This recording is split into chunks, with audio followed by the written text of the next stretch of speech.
That's your game's leading scorer, Vashawn Leonard, who has 15 here in the first half. Well, Vashawn Leonard has been doing a good job spotting up as the New York defense collapsed many times. That got Leonard off very well. Some of the problems that the Knicks had in game one, and then using that down screen, curling to the middle with that defender trailing, is Vashawn Leonard off to a terrific start. Leonard did not have an easy road to the NBA. Tried for the NBA draft after his junior year at Minnesota. Was taken in the second round. Went back to school. Hardaway hits a three. Tim Hardaway, his first shot from downtown, and the lead back to 11. Well, then Leonard didn't get drafted after his senior year. Had to go the CBA route, signed as a free agent with Miami, and all he heard this year were Mitch Richmond rumors. But he's still here and performing well. Charlie Ward.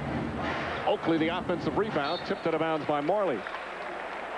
I think just about everybody around the NBA felt that Pat Riley was going to find a way to acquire Mitch Richmond. Talented big guard. Here he is from nearby Fort Lauderdale, taking in a couple of these games. He wanted to be here. Of course, Pat Riley wanted him also for his defensive prowess, figuring he'd be a good match against guys like Reggie Miller, Michael Jordan, whereas Pat Riley doesn't think Vashawn Leonard is a tough enough defensive player. Deflections by both teams. Cummings is on Leonard right now. Leonard wants to take him off the dribble. Houston goes to help. Leonard fires the three and puts it in. Vashawn Leonard from way downtown. And the lead is up to 14, largest of the first half for the Miami Heat. Timeout, Knicks.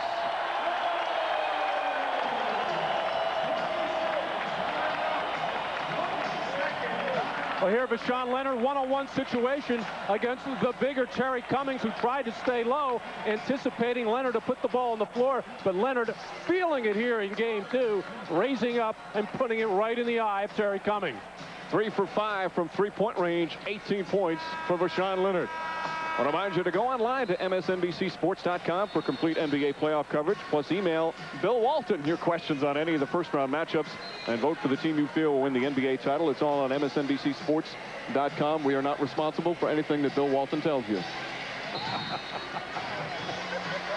Well, the beat goes on for the Miami Heat and their ability to knock down the three. Look at game one. Now we see the big difference, 33-3 in points. And once again, on the strength of Vashawn Leonard's ability, he is a 40%er on the year.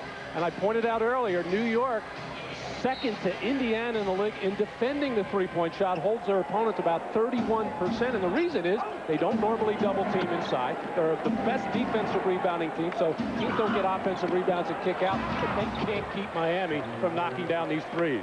Charlie Ward takes it hard to the goal, and Ward bringing the Knicks within 12.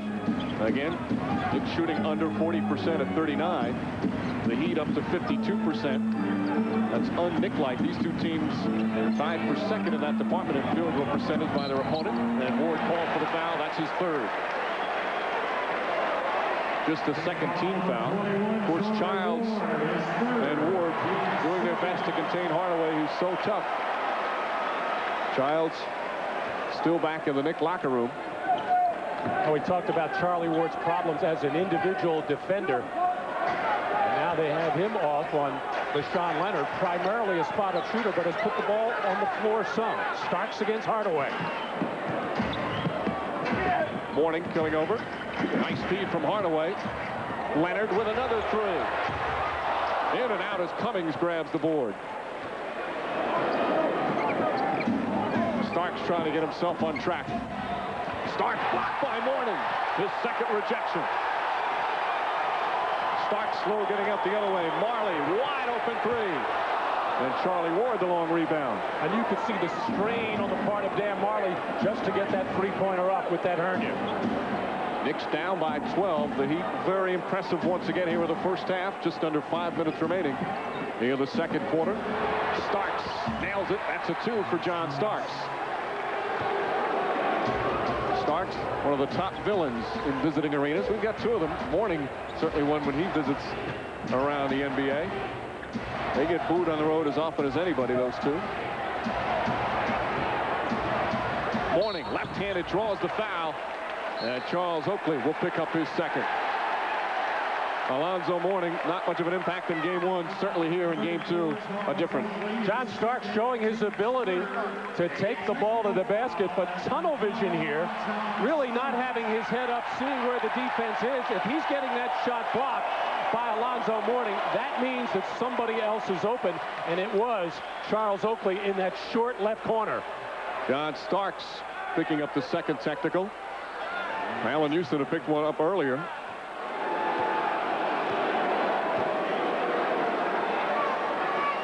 That's been a problem at times for the Knicks as Leonard hits the technical. Now Mourning will shoot the free throws. You're down by now 11, and in a series where every point will matter, a technical free throw could make the difference between winning and losing. They want to be aggressive, but they still have to keep their composure. Well, the Knicks had a players-only meeting before practice yesterday to discuss a lot of things that went wrong in game one. Obviously, the big thing was the so-called composure, poise aspect. And the Knicks realize they can't be anything different what they are. And Jeff Van Gundy says that's combative, contentious, fierce, hard fouls. And it is that fine line that they sometimes cross. But Jeff Van Gundy says that's why that sometimes we can only get to a certain level, but that is us. And really now almost a game and a half in, Mike, I don't really see that much of a change. We see some carping at referees, but that's a lot different than being physical, being tough, and being aggressive, all the while certainly not being dirty.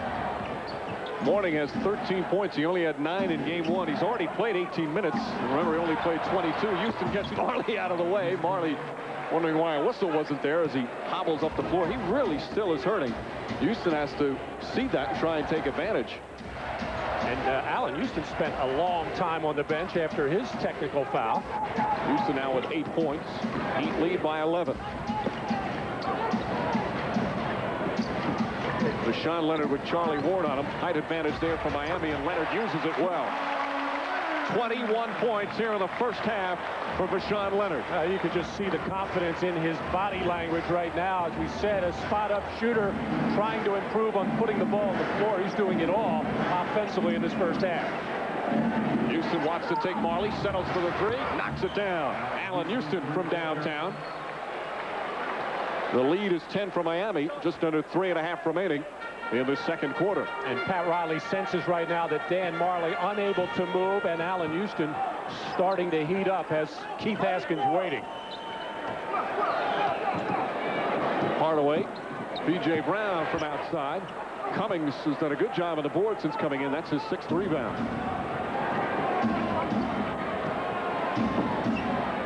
Deflected by Hardaway. Heat with active hands in the first half. Starks, quick three. It's good. John Starks from downtown. That's one of those, as he's shooting it. No. I sense that Jeff Van Gundy getting a little frustrated over there, sensing that Starks is trying to take over himself, going a lot of one-on-one. Now, it helps when the ball goes in the basket, but that's not how the Knicks can win basketball games. They have to play together, and they got to keep the ball moving. Leonard over Ward. This time does not get the roll. Brown's tip misses. And a travel called on Charlie Ward. We'll have timeout. Allen Houston starting to come alive for the Knicks. He's hit 2 in a row. 11 points for Houston. But with 2:23 remaining here in the second, they're still down by 7. You're watching the NBA on NBC.